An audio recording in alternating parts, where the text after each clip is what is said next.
Papa mummy के लिए best gift कारवा मिनी।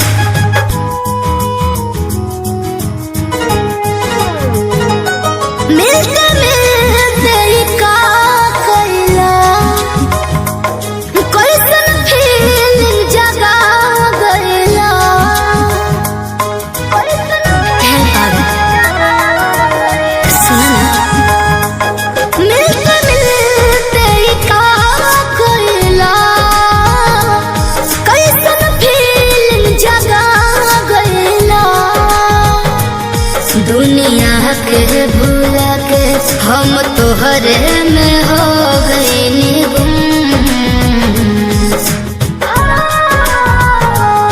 जो मेरी रूह को चैन दे प्यार दे वो खुशी बन गए हो तुम।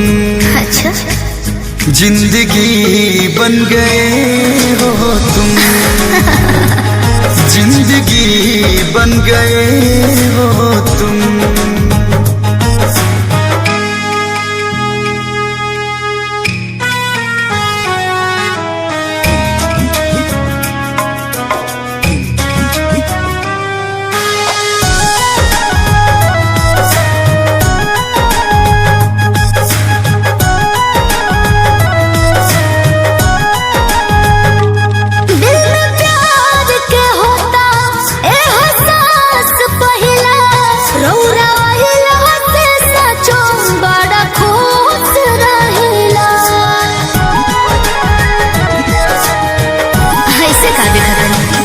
धीरे धीरे तू खास होत बारू।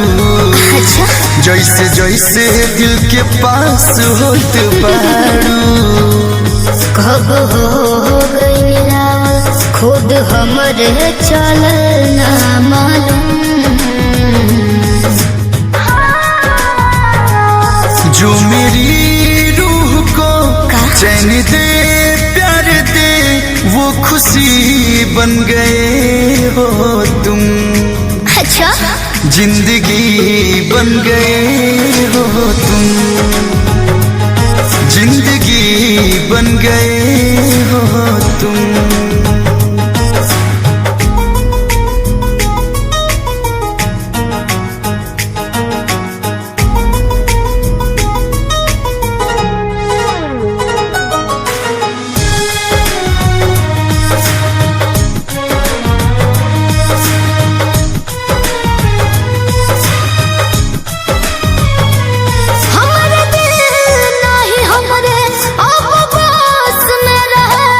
जान कैसन गोद गोदी नस नस में रहे।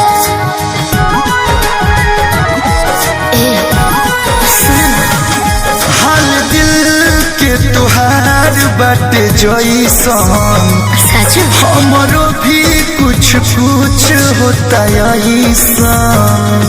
आज कल रहतनी कल में हम होता गुमसुम।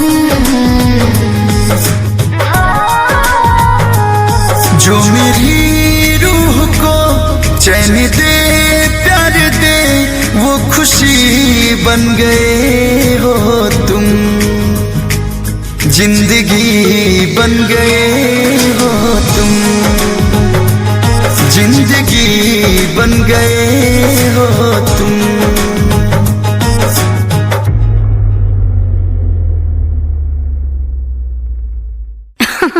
अरे पूरा इंडिया हिली बाबू, खाली तू देखत जा।